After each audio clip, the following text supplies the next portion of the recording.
क्या आपने कभी किसी टीचर से ऊंची आवाज में या गलत तरीके से बात की है, या कभी किसी टीचर का मजाक उड़ाया हो? यदि आपका जवाब हाँ है तो आज की कहानी आपके लिए है। आज की कहानी है रामायण से। राम और रावण का युद्ध खत्म हो चुका था। रावण घायल अवस्था में अपनी मृत्यु का इंतजार करता हुआ युद्ध के मैदान में पड़ा था। वानर सेना विजय उत्सव में डूबी थी। तब राम ने लक्ष्मण को बुलाया और कहा, लक्ष्मण, ये सही है कि हम विजयी हुए हैं और रावण पराजित हुए हैं, किंतु यह भी सही है कि रावण महान राजा रहे हैं, ज्ञानी ब्राह्मण रहे हैं। तुम रावण के पास जाओ और उनसे पूछो एक अच्छा राजा कैसे बना जाता है, अपने राज्य को समृद्ध कैसे किया जाता है। लक्ष्मण रावण के पास गए और उनसे पूछा, महाराज कृपया मुझे बताइए एक अच्छा राजा कैसे बना जाता है, अपने राज्य को समृद्ध कैसे किया जाता है।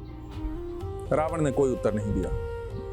लक्ष्मण के 3 बार पूछने के बावजूद रावण ने कोई उत्तर नहीं दिया। लक्ष्मण वापस आए और राम से कहा, रावण उत्तर नहीं दे रहे हैं। राम ने पूछा, लक्ष्मण जब तुम सवाल कर रहे थे तब तुम कहां खड़े थे? लक्ष्मण ने कहा, मैं रावण के सर के पास खड़ा था। राम ने कहा, लक्ष्मण यहीं तुमने भूल कर दी। तुम ज्ञान लेने गए थे, तुम्हें सर के पास नहीं पैरों के पास खड़ा होना चाहिए था और एक याचक की तरह मांगना चाहिए था। तब राम स्वयं लक्ष्मण के साथ गए। वो रावण के पैरों के पास खड़े हुए। उन्होंने विनम्रता पूर्वक रावण से कहा, महाराज आप बेहद ज्ञानी ब्राह्मण रहे हैं, आप एक महान राजा रहे हैं, कृपया हमें बताइए एक अच्छा राजा कैसे बना जाता है, अपने राज्य को समृद्ध कैसे किया जाता है। तब रावण ने राम को राजनीति शास्त्र का ज्ञान दिया। किंतु प्रश्न यह है कि रावण ने यही ज्ञान लक्ष्मण को तब क्यों नहीं दिया था जब लक्ष्मण अकेला गया था? उत्तर यह है कि सर के पास खड़े होना अहंकार का प्रतीक है। आप जब किसी से ज्ञान लेने जाते हैं तो अहंकार पूर्वक, अभिमान पूर्वक उससे ज्ञान छीन नहीं सकते। आपको याचक की तरह विनम्रता पूर्वक ये ज्ञान उनसे मांगना पड़ेगा।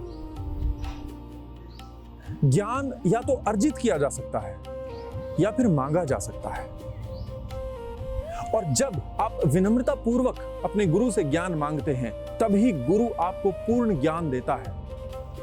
यदि आप ये सोचें कि आप अपने टीचर का मजाक उड़ाते थे, उसके बावजूद टीचर तो आपको पढ़ाता ही था, लेकिन टीचर उस समय आपको पढ़ा नहीं रहा होता जब वो अपमानित होता है।